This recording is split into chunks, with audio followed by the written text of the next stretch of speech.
what age could somebody have stepped in and saved you from the streets? Like I asked them that. That's a great question. And I remember a lot of them said, man, you would have had to come grab me at 11 or 12 or one dude told me 10. I was like, 10? He was like, yeah, that's when I started really. I'm like, so that's when they started. That's when they started doing stuff. So you imagine the influence came before that. Yeah. Welcome to another episode of Healing is Gangsta. I'm Tajay. I'm a mental health professional, a registered mental health professional. I'm also a clinical psychologist and marriage and family therapist. And as usual, I have a great guest here. You know what I'm saying? He is one of the big, if not the voice of LA, straight up. And I know you said that, but I really feel like that. I got the world famous DJ Head. Yeah. Greetings and salutations, Earth humans. Yeah. I appreciate you having me on your platform. I appreciate you coming. You know what I'm saying? Obviously, there's a lot of important things that we want to get to, especially when it comes to mental health. Yeah. Within not only our community, but also the industry, the music industry. So yeah, before we get to those very important topics, I want to talk about you a little bit. And okay. I mean, obviously, people know what you do now. Yeah. You know, they think I came out of nowhere. Yeah, you know, they can not only can they hear you on the radio, you know what I'm saying, 92.3, you know, shouts out to Homegrown Radio, Chuck Dizzle, another day one of mine, who was actually here last season. Yes. And he was talking about driving backwards on the freeway, and you came up in a lot of those conversations, and he spoke very highly as far as your involvement in his change a little bit, and you know, and thank you for that, because I you know, just like I consider you a real friend, I consider him a real friend. So any part that you played in helping him kind of get through some of his issues was, you know, I thank you for that. For sure. Real talk. But yeah, everybody sees you on TV, radio, obviously, but we were just talking. You know, you did some on ESPN. Yeah, shout out to them. Yeah, you know, you on Netflix doing some stuff. You know, I seen my son watching Netflix one day, and I looked up, and it was you on the screen. Yeah. You know, there's a lot of things that you've done that people have seen now, but I think what they need to be aware of is the grind and the hustle and some of the things you went through personally to get to where you're at, because it didn't happen overnight. No, not at all. And I guess that would start with Carson. Yeah, what's interesting is I hated when we moved to Carson. Yeah. Because I just didn't know nobody over there like that, and it seemed like it was an isolating experience. And you know that. Where'd you move from? So when people ask me where I'm from, I always say, I mean, obviously I'm from Carson, because where you from is where you developed into who you were. Absolutely. Right? That's when you became who you were. That's when you get your stripes, your name, or wherever environment you come from, right? But my mom's family is from Compton. My dad's family's from Linwood. Next door. Exactly. Yeah. So I just grew up all up and down Wilmington. Right. You know what I'm saying? I spent summers in Compton with my cousin Ian and my auntie Nina, and then I was at my grandma's house every week in Linwood. So it's like I kind of got a melting pot of that. I spent my elementary school. I went to 5 elementary schools, because we was poor, so we moved a lot. Oh yeah, I know that life. I think that takes a toll on people's mental as well, like your environments and how you grew up. Yeah. So, but we ended up moving to Carson, and then that's when I started to develop and become who I was, like during high school and like shit like that. And I didn't really, when I first got over there, it was a culture shock, right? Because we didn't belong over there. Like, it's nice houses over there. Yeah. You know what I'm saying? People always get it fucked up when they talk about my city. They be like, oh man, you know, them niggas is gangbanging in $600,000 houses. It's like, yeah, they are. Yeah. You know what I'm saying? That's what makes them even more crucial. Yeah. And so, that's what I always tell people about even just LA, Los Angeles in general. Mm-hmm. It makes us dangerous, not because of the poverty, but because it could just be some tenacity. It could just be some. My chain is bigger than yours, and I'll rob you for your chain. Right. It's culture. It's just that's what it is. It's culture, you know. Especially like you said, a lot of places in LA, which, you know, to y'all that are coming from out of town, you could be somewhere, because, you know, like in New York, it looks like the ghetto, yeah. right? Here, you can come here. Let's say you somewhere off of Crenshaw. Yeah. Anywhere. Yeah. On Crenshaw. $800,000 house. Lawns is mowed. You know, the birds is chirping. All of a sudden, here comes palm tree. Here comes somebody with a fully automatic. Yeah. Tripping, right? It can go left real quick or right, depending on where you at. But I think what happened was, for me, I just always never wanted to be a product of my element just because I grew up in that shit. Right. I watched. I don't drink alcohol to this day. I don't smoke. I never have. I don't smoke tobacco, weed, nothing. Respect. And you know, I lose a lot of opportunities from that. Is there a reason why you chose not to do that? I grew up with it. I have family members who was addicted to drugs, you know, and they ruined their life. You know what I'm saying? And I was just able to, like, people always say, you know, and Charlemagne always tell me, like, you know, people learn from their mistakes. Yeah. You know, intelligent people, but wise people learn from the mistakes of others. Right. And I had that gift early. Like, I was able to look at people, and I remember being in the 4th grade. I literally remember being in the 4th grade and looking at one of my uncles. They would all like play cars and dominoes and shit in Linwood, and I remember watching a couple of the OGs, and they'll just be throwing up leaned over in the gutter. Like, I literally remember one of the OGs in the neighborhood in Linwood, right in front of my grandma's house, laid on the concrete on his stomach with his face hanging over the edge, throwing up into the storm drain. And I was like, why would somebody do that shit to themselves? Ain't nothing. That don't look fun. That don't look fun at all. Yeah, so I remember seeing that early, and then seeing, like, obviously substance abuse and shit like that in my childhood. And I was just like, then as I started to age and I got into middle school, I would see all these successful white people. Because what happened was, I lived in a neighborhood, and I lived in a neighborhood in Linwood that was, you know, with some Pirus over there, and I remember starting to hang out with them and shit. Yeah. And my mom was like, I remember, to me now, it seemed like it was 2 weeks. She packed the whole house up and we moved to Lakewood. And I remember going, and the thing is, this is another component to what you talk about, is education, right? Mm-hmm. I remember being on principal's honor roll in Linwood. I had straight A's in Linwood. We moved to that school district over there in Lakewood, Cerritos area. And it was just like, oh, this is like real shit over here. It's real education. It's not just some bullshit going on. So that taught me also shows you the difference in economics and a difference in education with economics, right? Absolutely. So then as I started to get older, I would look up and be like, I don't really know any stupid successful drunks. I don't know any retired gangbangers. Like, I don't know any that retired and they living in a stupid ass crib. If they were successful, they wasn't successful for, you know, some messed up because they was drunk or something. Right. One of their habits. Also, don't know any stupid successful people who smoke cigarettes, and like, I just didn't see it. And so I started to do the math in middle school. I started to do that, and I was just like, yeah, I'm cool. Yeah, nah, that's a blessing that you was able to kind of make that connection at a young age, because, you know, at that age especially, you know, your brain is a sponge. From the time you're born till, I would say, about high school. I think high school is when you start to crystallize, like, who you are. Yeah. You know what I'm saying? I mean, you can change after that. I mean, you can change any time, but it becomes harder. Yeah. But those young ages that you're talking about, those are like the most impressionable stages. And sometimes what I find is, dealing with some of the youth, like some of the community work that I do with some of these kids, right? There's two things that can happen. Either they get influenced, how you talking about, or they get turned on to the alcohol, the drugs, the gang banging and stuff like that. You know what's interesting about that part is two things. One, I knew that. Yeah. And then two, I always ask when people come in and they come to the radio station, I do interviews, especially street dudes, like, or have a different background. I always ask them, what age could somebody have stepped in and saved you from the streets?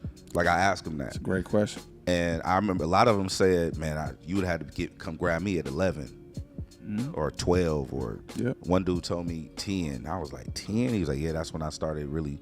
I'm like, so that's when they started. That's when they started doing stuff. So you imagine the influence came before that. Yeah, and then part two of it, I remember.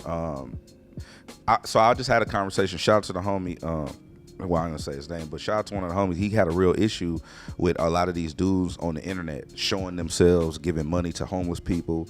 They were showing themselves, like, he thinks it's corny for people to film themselves doing good deeds, right? And I used to think that way too. But then the flip side came a few years ago when I had Roddy on my show. I brought Roddy Ricch in, and it was one of my first conversations with him publicly, right? Yeah.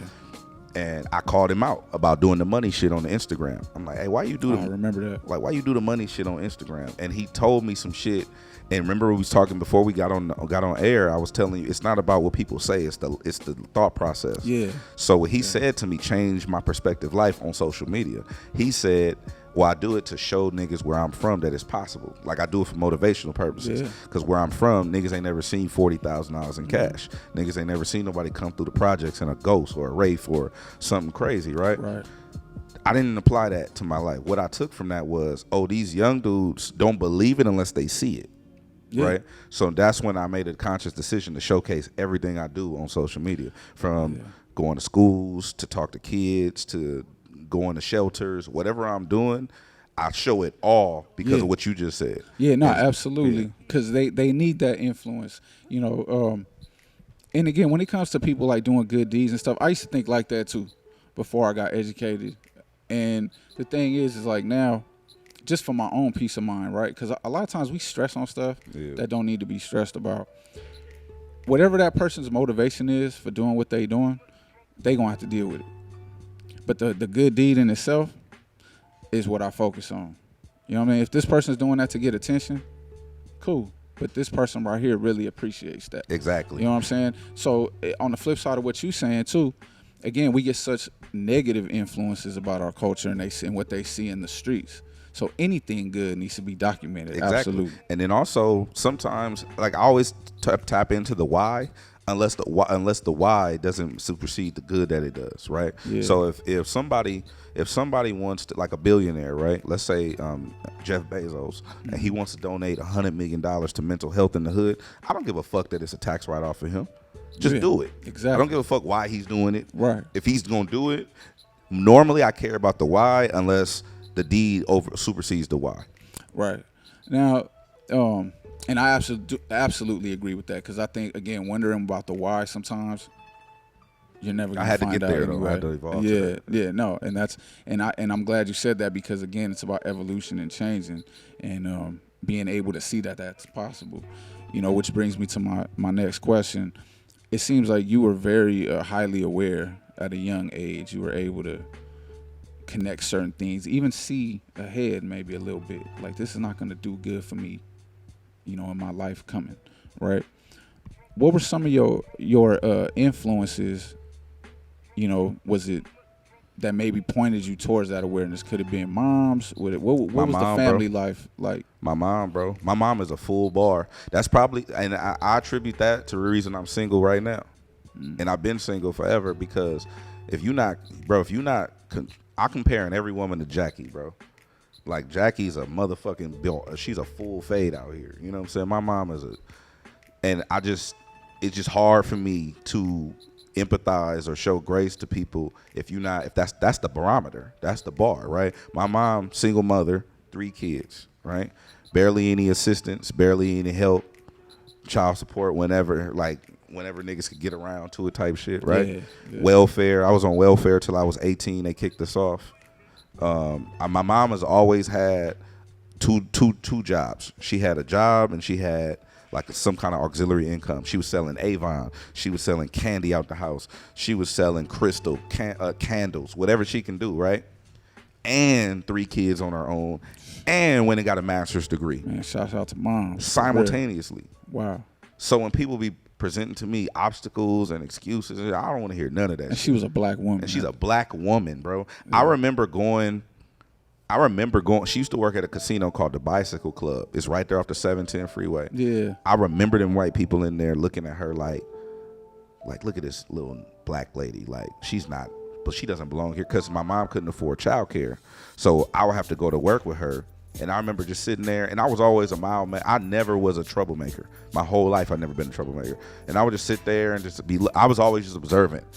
People probably thought I was like autistic or something, because the way I would just be sitting looking at people, like, look at these, and I remember thinking to myself, look at these stupid ass white people. Yeah. Like, I remember that. right? Yeah. Because they would be looking at my mom Right. with such disdain, like, look at Right. this black woman in here. She don't belong in here type shit. And that's trauma. That's trauma. Just so you know that's trauma. That's trauma. So when I would look at that, it would just be like when I go back to that mentality, it's kind of like one of them things where can't nobody tell me nothing about perseverance, overcoming obstacles, stuff like that. So that's kind of like where I get my motive. That's where I get my battery from. So as I got older, I remember going as soon as I graduated high school, I had a job like 6 months later. Yeah. Right, I work with kids in Long Beach, and then I went and got a second job, and I was going to school, 12 units full time. I was working with the kids. I would get up, and also my mom was working a lot, so I pretty much helped raise my brother and sister, right, Yeah. from diapers. So I would That's get up in the morning, get my brother and sister together for school, whatever. Go to school. I was going to college. Go to college. Leave school at 5, go to work at 6, right? Leave school at like 2:30, 3 o'clock, get to work from 3 to 6, then get from Long Beach to Cerritos, go to Burlington, work from 6 to 10:30, then go home, do my homework, do it all over again. Man. And I was doing radio at the college twice a week. So it's like How old was you at this point? I was 20. Man. I was 20. And it's just like, that's kind of like, I mean, I've had the same motor. I'm 37 now. I've had the same motor for 17 years. It ain't slowed down, none of that shit. So my mom is a big component of that, where I get that from. I think that's amazing. You know, the reason why I like to ask guests about like their family life is because people from outside the culture, and I see a lot of education, like and in the research and how they look at the research, as far as, because first of all, there's not a lot of research on black folks, psychologically speaking, right? And the way they go into the research, right, they don't understand the culture, so they kind of go in sometimes with stereotypes and things like that.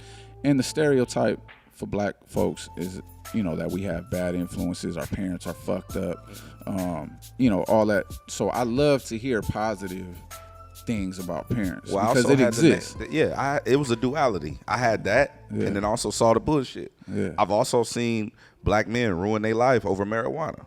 You know, somebody significant in my life had a job opportunity of a lifetime, a life-changing opportunity, right? Changed his life, tested dirty.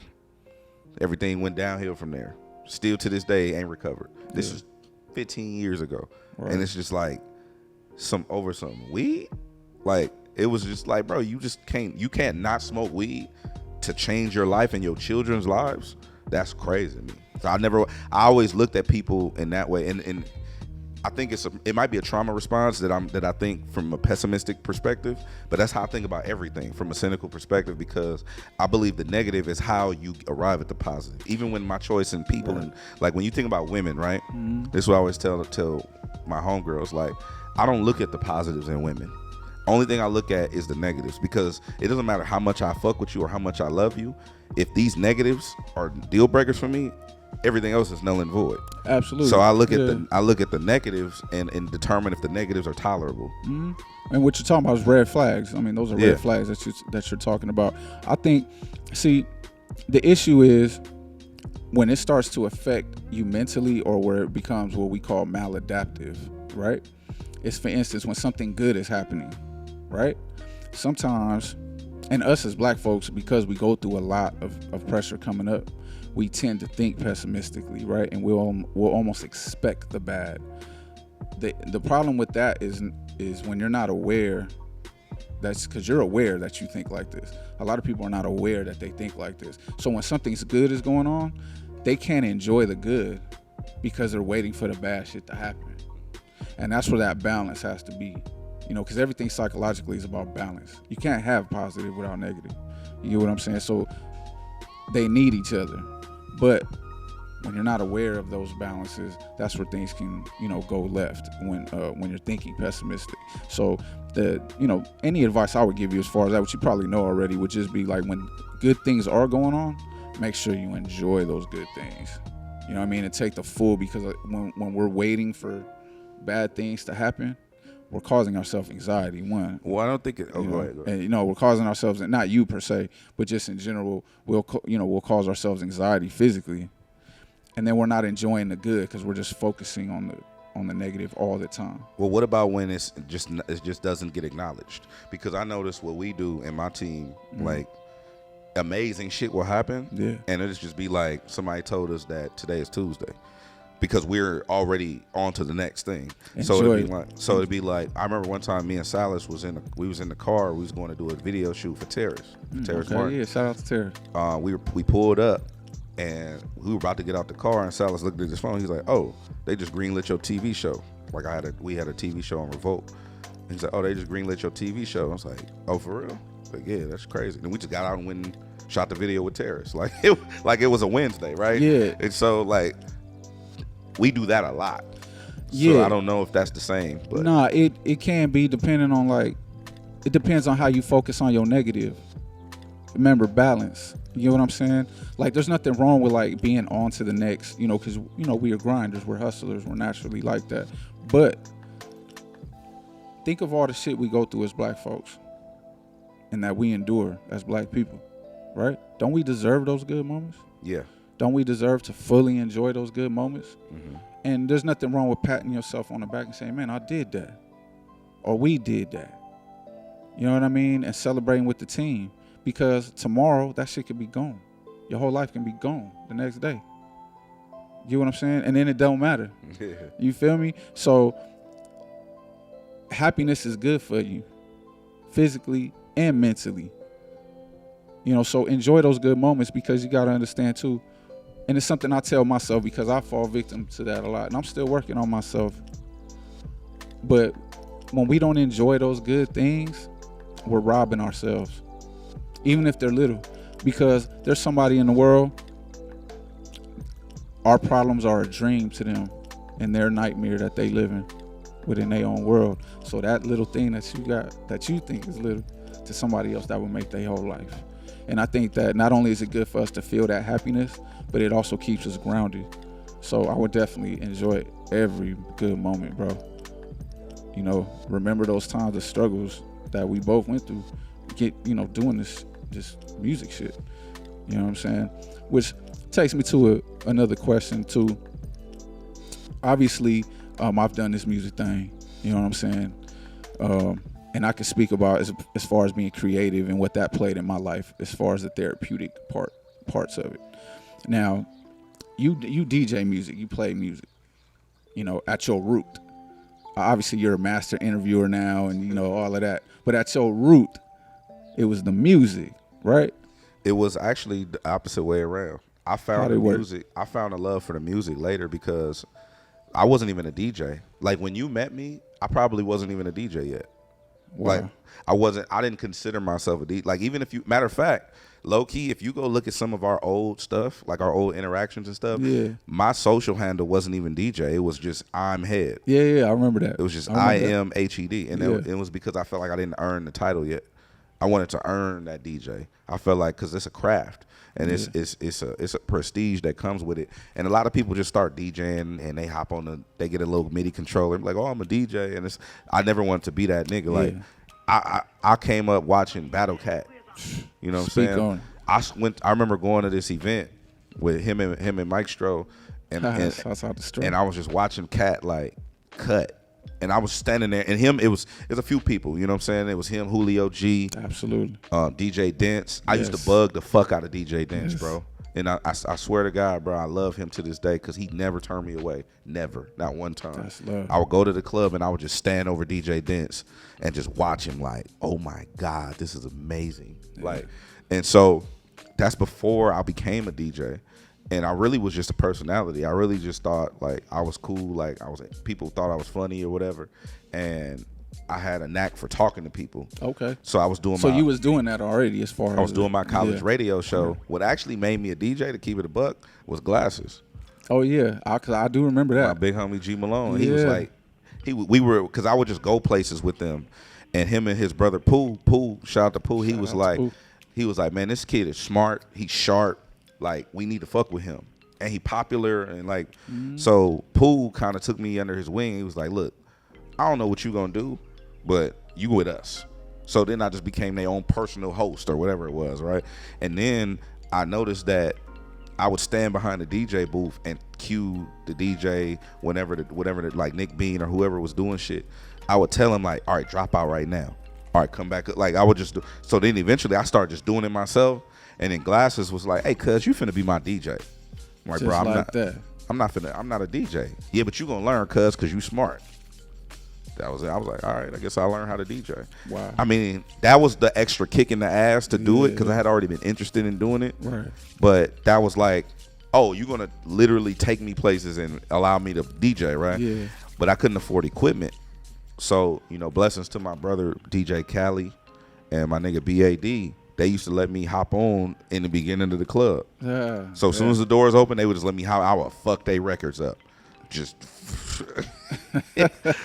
I'd be fucking they shit up, right? And it's just like, and Cali let me like be his apprentice. He let me carry his equipment. DJ Cali is really one of the ones that allowed me to become DJ Head, to be honest. Like, he took me under his wing. He let me carry his crates. This before Serato and shit. And I kind of fell in love with the craft as I learned the craft. I didn't always want to be a DJ. I just wanted to be on the radio.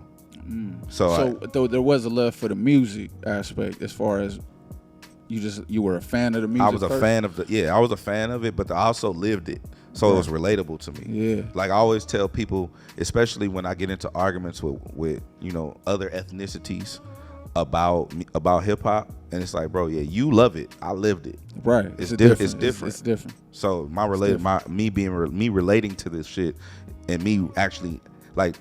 Good Kid, Mad City is me. Yeah. You know what I'm saying? That's we have the same. It's two things, right? I remember me and Glasses talk about this shit all the time. It's two perspectives from the hood, musically, right? Mm-hmm. You got the niggas that, like y'all, right? Yeah. Who was outside doing the shit. And you got the nigga that was in the house looking out the window at y'all. Yeah, the narrator. That's me. Yeah. That's K-Dot. Yeah. You know what I'm saying? Yeah. So it's more of us looking out the window than there is people outside doing the shit. So it was kind of like that perspective, and that's where I kind of fell in love with the music. Yeah, I think you bring up a good point too. And we spoke about this, I think, off camera a little bit, where we were talking about the music aspect of it. I don't think people understand that, especially with therapy, right? It's such a taboo subject within our community. It's such a taboo thing to even think about in our community sometimes, because acknowledging our problems is seen as some type of weakness in the hood. You know what I'm saying? Where you can't be labeled as soft or anything like that, right? So I don't think people fully understand how therapeutic that music was for people like us. Either whichever side you was on, whether you were more like the narrator watching, or or a third party, or you was actually participating in some of these things that go on in the neighborhood. A lot of people got a negative they got a negative outlook on what the music was saying, but they don't understand that us listening to that was us processing our own experiences. Like when you listen to Good Kid, Mad City, when I listen to Good Kid, Mad City, even the skits, I'm sitting there like, the memories are coming up. I was like, because we all know somebody who talks like that, if it's not you that talks like that or is acting like that, or we all know somebody like that, and just remembering those things and facing those traumas is what we need to process those traumas. A lot of times what therapy is you just looking at yourself. It ain't me giving you advice. A lot of people have a misconception of that. They'll go into a therapist's office or psychologist's office and say, oh, you have the answers. You're like the Wizard of Oz. Tell me what to do. Yeah. It's not that. It's me facilitating you talking to yourself and looking at yourself and looking at that mirror and looking at those traumas. Now, what I can help do, and what people like myself help do, is give you ways to cope with those feelings. Like a lot of times when you look at those traumas, right, you might feel physically different. You start getting anxiety, things like that. I'll teach you things like mindfulness, how to stay centered, breathing, slowing your brain down so these memories that you're confronting don't overwhelm you and you're able to process them, right? Now that's a regular therapy session. But for me personally, I was getting that through music too. So again, I feel like, the opportunities that you're creating by helping facilitate people's dreams is important to our community, if nothing else. Yeah. Because it is therapy, that music. Yeah. You know what I mean? Like even the funny stuff or the negative stuff or the you know, somebody could sit there and say, how could you listen to somebody get shot up or stories about gang banging, how is that therapeutic to you? Because that's what we're living. That's the score of my life. Yes, and it makes us look at it.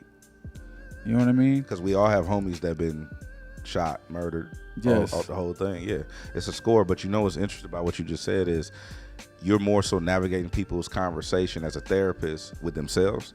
I remember talking to Chuck about this on the air one time, and it was interesting because people was like, one of my homies was like, man, you always posting these inspirational things, your tweets, they just be positive as fuck, and they be motivating me and whatnot. And I said, you know what's interesting about everything I post, my tweets do be like on some aspirational shit.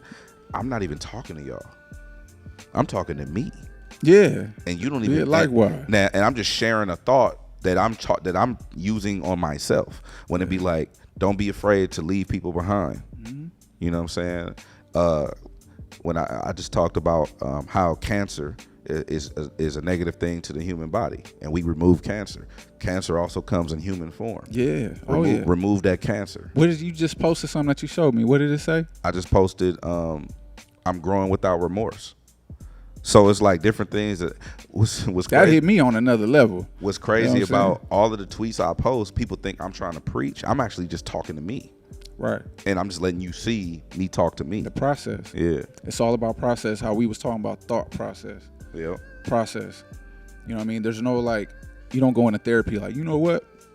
My goal by this day is I want to get done with this anxiety. I don't want to feel this no more. That's not it. You know, and that's why, you know, like the title Healing is Gangsta, a lot of people ask me about that. Like, oh, you know why? Because there's nothing more gangster than facing yourself. Bro, I did a thing, shout out to Marla Thomas and Dave Thomas. I just did Mental Health Mondays with them. Yeah. And I talked about how self-audits is one of the best exercises I've ever done. And I talked about like when you look in the mirror and people look at their outfit and shit, but they don't look at their soul. They don't look at themselves. So I'm looking in the mirror like, do I like what I see? Do I like what I stand for? Do I like what I believe in? Do I like my thoughts? Do I like my principles? Do I like my values? Right. And then it goes to external aesthetics.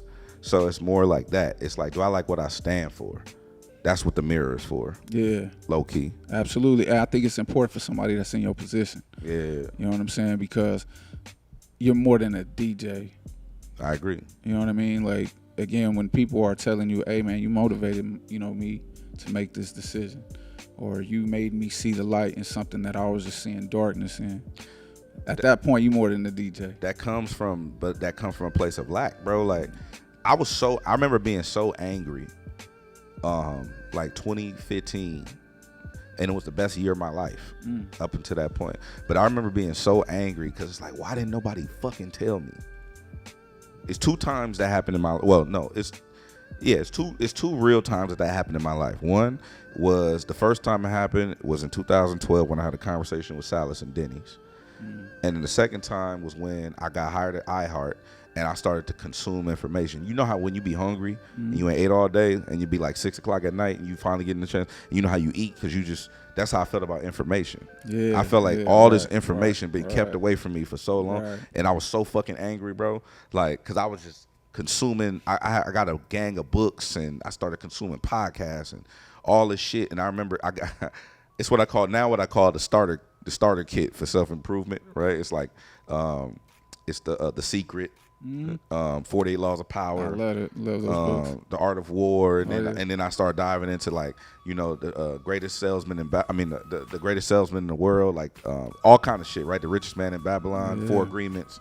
I just went down a wormhole, right? And it was just like, why didn't nobody fucking tell me about this shit? Like I'm pissed, bro. I'm literally mad, bro. That's the magic question. Why didn't they tell us about that? Bro, I'm literally angry. I remember internalizing all that anger because I'm so mad at everybody. Like, you niggas been holding all this information from me. Like, and all I wanted was information. Yeah. Even when it comes to the music industry, that's why I treat interns and people who come around the same way. I give the game away. because in our community, in the urban environments, in our community, we're the only community that harbors information from each other. All my Jewish homies, they share information. They teaching economics to each other and 12 years old.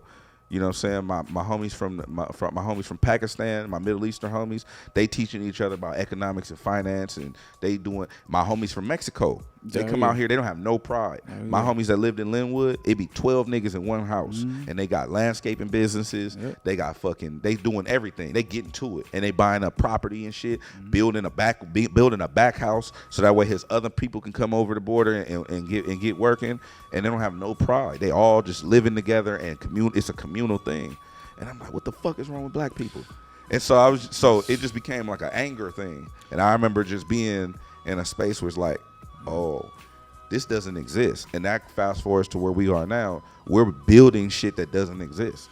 Yeah, no, absolutely. I mean, there's a book, I don't know if you've heard of it, but if you haven't, you should take a look at it. I can't think of the author off the top of my head, but it's called Post-Traumatic Slave Disorder, right? Or Post-Traumatic Slave Syndrome, PTSS. And what that book talks about is the trauma, because what you're talking about is generational wealth. Yes. See, those other cultures, they understand that ideology of generational wealth, okay? The other thing that's generational is trauma. We're not passing down wealth. Passing down that trauma, though. We're passing down trauma. Hell yeah. From slavery times, okay? Things that our ancestors learned during slavery that they've been passing down ever since. The thing that makes it hard for us as black people to face that generational trauma and start confronting it is that we're still just trying to survive daily. Yeah. So not only are we dealing with this trauma that is transferred down, not just verbally, but genetically. It alters your DNA. You know what I'm saying? So not only is that trauma passed down like that, and we're not able to face it, but we're feeling the effects of it. We're also feeling the effects of everyday trauma. Surviving, losing your friends at an early age. Some of us have seen people killed at early ages. You know, how can you face that trauma when it's like you're just trying to survive? And this is, you know, again, thought process, right? It all comes down to that. There's so many things that we got to start healing about ourselves, you know, before us as a people get to what you're talking about. I remember having a conversation with Glasses about this, and because I this is gonna sound really fucked up, and it is what it is, but I have a firm belief that people are just not smart. Like the average person is just not smart, right? They just lack the intellectual bandwidth to process thought at a high level, right? That being said, Glasses was arguing with me, but because he has more empathy than me. I'm learning empathy and grace and compassion, right? So I'm learning these things as my self-development. But he was telling me people aren't dumb, head, they're just distracted. And I was like, nah, I don't believe that. People stupid, bro. And he's just like, you know what I'm saying? Well, with this thing, okay, if we're talking about it as stupid, right? What makes them stupid? Well, for me, it's not that you don't know things. That's ignorance, right? Yeah. It's the will to not want to know. Like you have zero desire to expand your thought process. That to me makes you that. You know what I'm saying? And this is the thing I would invite you to look at is I know, don't get me wrong. Yeah. I know that's a truncated way to look at things. No. I'm not gonna fully like disagree because what you're saying is true to in a sense. But and again, this is probably just me as a psychologist thinking about this. We have to think about the influences that make that train of thought happen. The why. You know what I mean? This is where the why matters. A lot of the whys that we trip about don't matter. Yeah. The whys that we need to trip about are, why am I feeling like this? What is this generational trauma that we need to break? You know, because again, we've been dealing with oppression. So, are there stupid black folks? Hell yeah. Of course. There's stupid people that come in all shades. Yes. Just like, never mind. Yes, it is. It is. But I think for the most part, though, like when I go see, I've been poor in a lot of different cities. I've lived in a lot of different cities in this country and seen poverty in a lot of different places. And the one thing that I could say that we all have in common is that we're so busy just trying to survive. And then when we do get it, we want to show everybody that we got it. Got you. And that's what we get consumed with. Or somebody that's gangbanging where they're like, I don't care if I live or die. If I don't value myself, why am I care about the why? So it's about intrinsic self-value. Exactly. Yeah. Why am I care about anything if I don't care about myself? That's true. I remember being in the Bay. Shout out to my Hunters Point homies. Yeah, all day. And I remember being in the Bay, and one of my OG homies, his little homie was like, they was trying to check him, right? He was wilding, and because he was wilding, he was just like, bro, I don't care. Like, what you mean? Like, I ain't even expect to live till I was 19. Like, what you mean? Like, I don't give a fuck. Like, I'm gonna die in these streets. He said that out his mouth, and he was like 17, 16 at the time. And I remember looking at that shit, and I was like, damn, we really fucked up. And that's so common. That common. Train of thought, it's so common. I thought like that. Really? You knew me when I thought like that. Yeah, I remember you. Okay, I didn't care about going to jail. I didn't care about getting shot. I expected. I think in the back of my mind, I was like, yo, when is somebody gonna kill me? Wow. Like, I remember you wilding too. I remember one story in particular that everybody probably know, and I was like, damn, he really be wilding. Yeah. And you just didn't care about the consequences? When I look back, because I had to get therapy. As a therapist, they make you go get therapy. Got you. So because you have to know what it's like to be on both sides of that chair, right? So as I was going through my traumas and looking at myself, I didn't value myself.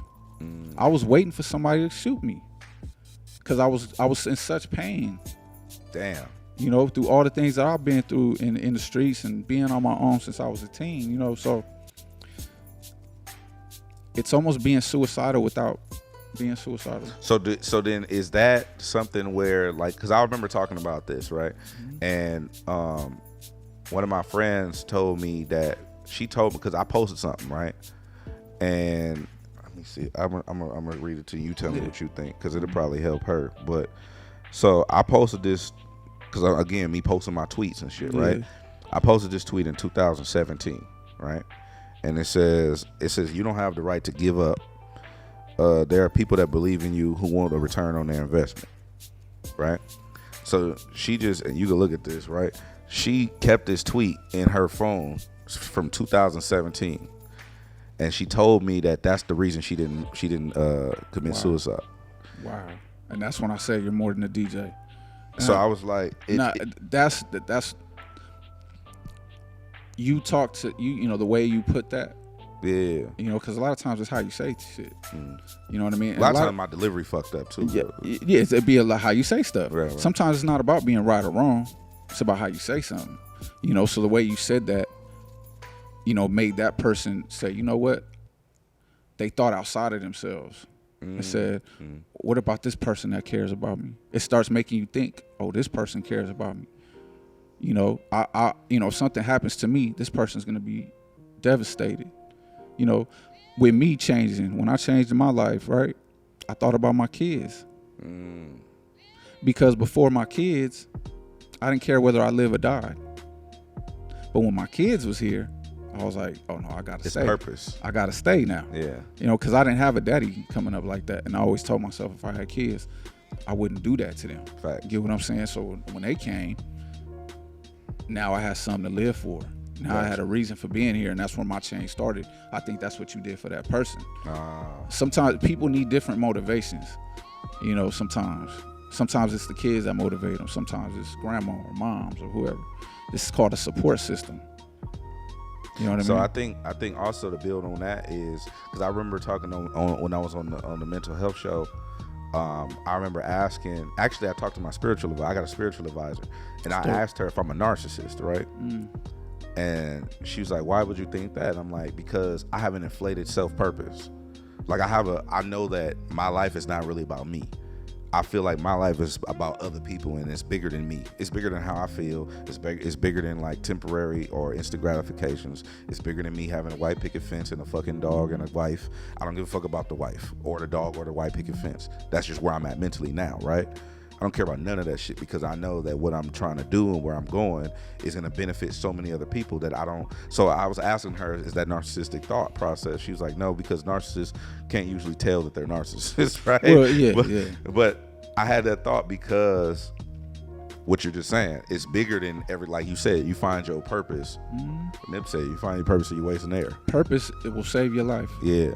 So Purpose. I think that what my realization was, not even through that tweet, but my realization was a long time ago that, oh, this shit is not about me.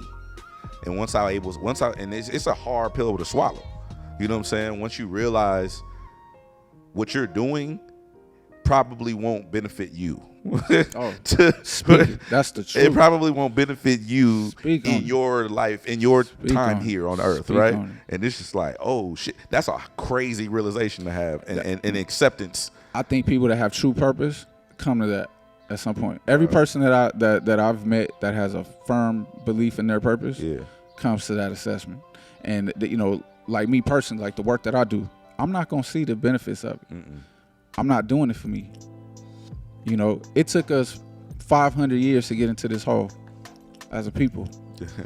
It's nothing I'm gonna change in 30 years or however long I got left in this life. You know what I'm saying? But I can be a link in the chain. We got to start at some point. Like Tupac said. Yeah. I might not change the world, but I sparked the mind. We have to be a link in the chain. Tupac sparked Kendrick. And then Kendrick is Sparking. Exactly. You know what I'm saying? So that's how it starts. You have to be willing to just be the link. Yeah. You get what I'm saying? Because again, it took us all these years for us to get damaged like this. So it's gonna take a plan to get out, and that plan is gonna take some time. We gotta reverse a lot of generational traumas. Gotta unlearn a lot of shit. We gotta start valuing ourselves. You know what I'm saying? So, to speak to your point, purpose. That's one of my main focuses in therapy. Purpose. Yeah. That's something that really allowed me perspective. But so to sum it up, right? Like I'm writing a book right now, and I don't want to give away the whole shit, but it's this triangle that I got, and I really believe in this shit, right? But the pinnacle of the triangle is what I call the address, and the address came from a conversation I had with Salas in 2012, right? And the address comes from, so where are you going? Where the fuck are you trying to go in life, right? So the address concept of it is you have to reverse engineer how to get something, right? How to get somewhere. You gave me the address here, I get a clear route. I believe that that's how life works. Absolutely. So most of the time, no, we just spending time burning up gas because we don't know where the fuck we going, right? And that's what I did in my 20s. I was burning up gas, driving all over because I didn't know where I was going. I didn't have a clear direction. So, and another exercise for people that watch your show. But so what happened? I didn't know, right? When he asked me, he was like, "Look, what are you trying to do?" I'm like, "I'm trying to be successful." I'm looking at this nigga crazy. What you mean? I'm like, "What you mean? What I'm trying to do? What are you trying to do, nigga?" You know what I'm saying? Like, so I'm like, "I want to be successful." He's like, "Yeah, but what's the goal?" I'm like, "Nigga, success. Right. What does that look like?" Okay, so he gave me exercise, and the exercise was pick 3 people who you want your life to look like, right? I was like, I already know that. That's easy, right? 1, Big Boy. Why Big Boy? Because Big Boy is the radio nigga in L.A. Yeah. I want to be the radio guy in L.A. No matter what I'm doing, I'm the radio guy in L.A. And right? I think that's a fair comparison between you. 2, DJ AM. Why DJ AM? Rest in peace. Rest in peace, DJ AM. Why? Because he was first of all, I'm gonna be honest with you, he was in Iron Man.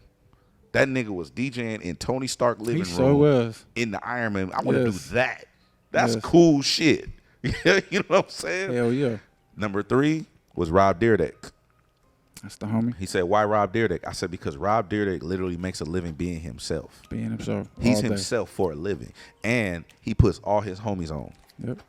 He's rich from being himself, and he puts his homies in position. Absolutely. So then Salas goes, so then why you going on tour and DJing for rappers?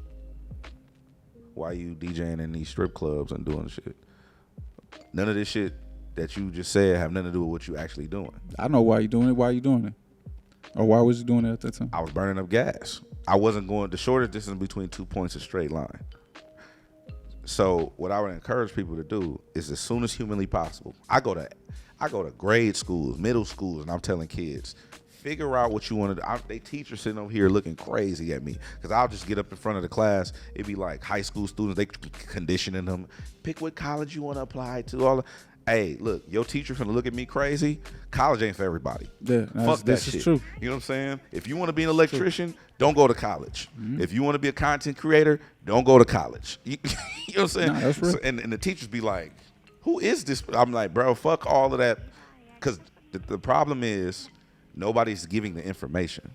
So what I encourage people to do is to figure out your address as soon as humanly possible. If whatever your address is, bro, go there. And I say an address because it's very specific. Yeah. Not a fucking country, not a city, not a town, not a street. An address. Because if you think about it, if I tell you to pick me up somewhere in the city of, let's say, Long Beach, I'm like, Tajay, come grab me in Long Beach. You know how long it'll take you to find me if I didn't give you an address? That's how life works. Yeah, absolutely. That's how life works. So when you were very specific and intentional with your thoughts and your actions, and now I don't want to give away the rest of the trial, but that's how life works, right?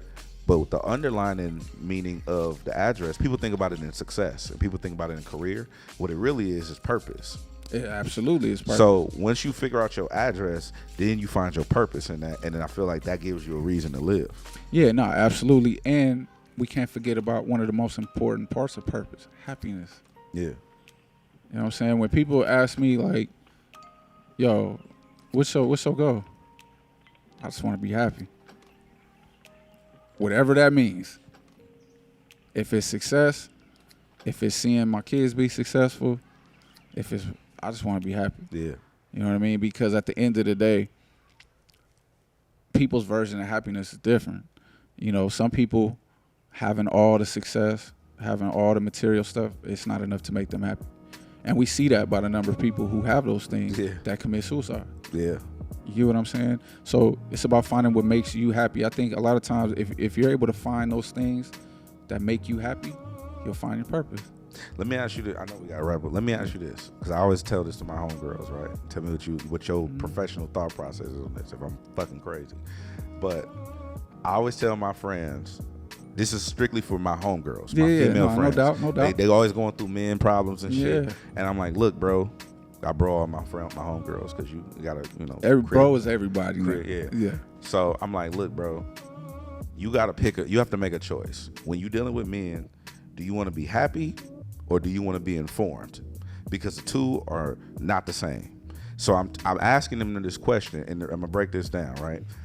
I asked them this because I'm like, look, dog, if you want to be happy, you don't get to have information. And if you want information, it's probably gonna interfere with your happiness. Because the smartest and the most informed people I know are not necessarily the happiest, right? So like, let's say the smartest person on earth, whoever that person is, some scientist that probably lives in Switzerland, right? For what? That was crazy. But that's true. He probably ain't that happy. Why? Because he knows too much. He knows when the asteroid is coming to fuck this whole shit up. He knows that when we gonna start microwaving ourselves through global warming, he probably has so much information that it interferes with his happiness. So what I'm telling my homegirls is, when you're dealing with men, you have to make a conscious decision. Do you want to be happy or do you want to be informed? Because information, once you request data, you then can't dictate the terms of how that data is given to you. If you ask me if I miss you, you then can't be angry at anything I say beyond that point because you requested information. Right. So it's very black and white, and I don't play the gray area, and it's also probably why I'm single. But usually when I'm talking to women, it's just like, hey, do you miss me? Not today. And, ask me tomorrow. You know what I'm saying? Or it'll be like, hey, can I have some of your food? No, I don't share my food. You know what I'm saying? I'll buy you whatever. I'll buy hard. Head is going hard. I'll buy you whatever you want. I feel you. I'll order 3 of them. Yeah. But you're not eating none of my shit. Well, because it's mine. And I'm hungry. I'm hungry. Right. I ordered a large fry because I wanted a large fry, not for you to eat my shit down to a medium. Yeah. Now, when you ask me a question, you then can't dictate the terms of how I answer the question. No, do I you look can't. fat in this dress? Hell yeah. But you asked. Well, this to preface, my point is, when I'm telling my friends this and give me your professional opinion. Yeah, no doubt. Do you want to be happy or informed? I made a decision in life that I choose information over happiness, but I find solace in the information that I have. I'm okay with all the information. If you had an envelope that had my death date in it, I would open it and read it and not look at it like, oh my God. I would look at it like, okay, this is how much time I got. You know what I'm saying? Right. So that being said, What do you think? You think I'm fucking crazy? Or? Nah, I don't think you're crazy at all for that. What I think is that when we talk about happiness, right? When I think about happiness, part of that is not worrying about things I can't control. Right. You know what I'm saying? Like, I can't control your answer, but I can control how I respond to it. Yeah.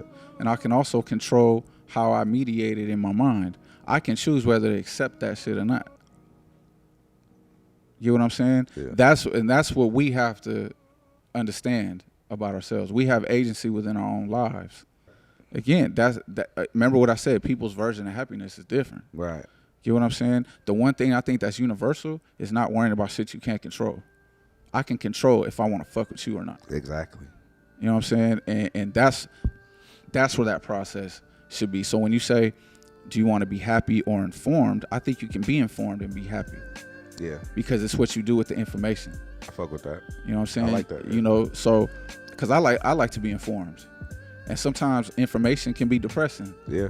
I'm an empath. Like, people's energy affects me, which is why I don't go around everybody, because it affects my day. You know what I mean? If I let it. Yeah. But through my education and through my practices, I've learned how to control those things. So that's what I would say to that. I don't think it's off base what you're saying. I just think it's up to the other person from their perspective how to deal with what you're saying. Gotcha. You know what I mean? So I have one more question before we wrap up. Since we both kind of dealt with this music game extensively in different capacities, right? And I asked Glasses this because you brought up Glasses. I had him here last week, and I had asked him about mental health in regards to the label's responsibilities, or what the label's responsibilities may be towards the artist. Quick breakdown: the labels have been making money off the artist for a long time, and it's not like it's fair money.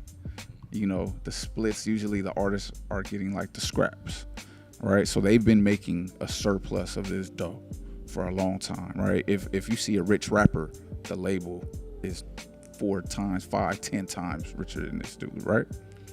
And most of the music that, especially black folks, the rappers, hip hop, you know, a lot of that music is coming from a place of trauma or being around trauma. So they're profiting off our trauma.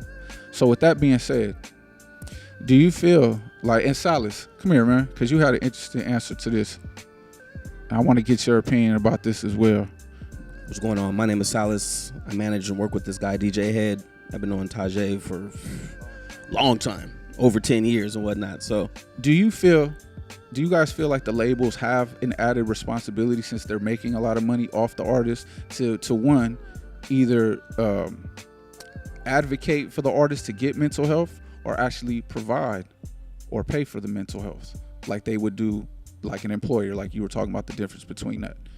What is your well, we probably don't have difference of opinion. I'm kind of like, I think a lot like traditional capitalists and Americans. I think that's on them, because it's just like, you can't help people who don't want to be helped. So, and we learn that a lot in hip hop. We have a lot of drug overdoses in hip hop and stuff like that. And these people have been to rehab. These people have had people advocating for them. They've had all of that, but they still make their own choices. So at the end of the day, you can do anything you want to. Just like Chuck. You had Chuck on the show last season. You can put any drink you want to in front of Chuck and he won't drink it, because it's an intrinsic thing. So my thought on that is, do the labels have responsibility? No, they don't have responsibility. Do I think that they should? Yes. That's it. In a perfect world. I pretty much agree with that, from the sense of, now that artists and musicians are so much more educated than they were 20, 30 years ago, they're now entering these relationships kind of like partnerships. And that's what it really is. It's a partnership, right? You're going to provide music. They're going to help market and distribute music, things of that nature. In a partnership, you are your own boss. You're your own entity, right? It is kind of up to you. Now, are they profiting off of the trauma and whatnot? 100%. Could they make the effort to, give us or give them, those opportunities to, to improve their mental health? Yes, but that's like, once again, that's in a perfect world. Everyone's an adult, right? And once you're an adult, it's up to you to make the decisions you need to make for your life and whatnot. Could people, be better around you? 100%. But at the end of the day, it's still up to you. And I think what's more important than a label suggesting it is the team around an artist to foster that environment, foster that energy, and foster the communication like, yo, I think you might need help, or I think we should, you know what I'm saying? Because those are people that are eating off of that directly off of that artist and seeing the bad behavior, seeing the bad decisions, and not saying anything. And that's what I think managers really should be involved in some of those conversations. He and I have some real conversations about his real life. Real shit. It's not just that I manage him and I make a percentage off of what he does. We have real conversations, and I have to tell him some real shit sometimes. You know what I'm saying? Like, yo, I don't think you should do this, or I think you should, whatever it may be, because I want to see the betterment of who he is as a person. The better he is as a person, the better his business will be, the better we will both be together. So that's just kind of how I see things. And I think both of you guys bring up a very important point. Again, and it's one of the things that I stress to clients or anybody that comes to me for any psychological assistance is your own agency within your life. I think that's a great point that you brought up, because you do have control. Whether you see it or not, you do have control on your path and some of the decisions you make. I think some people have a harder time coming to that realization because of, everybody has individual issues that they're dealing with, along with the problems that we face as black folks. So I do agree with that. I will say this though, and I said this to Glasses last time, because he kind of said the same thing that you guys are saying essentially. And I told him, yeah, in a perfect world, because of the money that they've been making, yeah, do I feel humanly they owe? Yes. Is it their responsibility business-wise? No.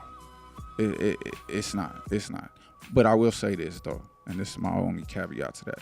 Now, if you're a person that comes from where we come from, if you're black and you know these experiences, I would hope that you, as a black man who has made it to a certain point, and if you don't think about this, I hope maybe watching this may inspire you to maybe think about this, is that if you understand the culture that we come from, because so many people at the labels don't, historically, I think that balance might be teeter-tottering a little more now, but historically, the people who have controlled the music, how it gets distributed, what comes out, things like that, don't really come from where we come from. So if you find yourself in a position that you're controlling that music, right? I would hope that it would cross your mind to tell some of these artists that may be going sideways, even though it's not your responsibility. Just like you do a lot of things now you don't have to do. You don't have to tell people any type of inspirational nothing. You could just be DJ Head on the radio station, right?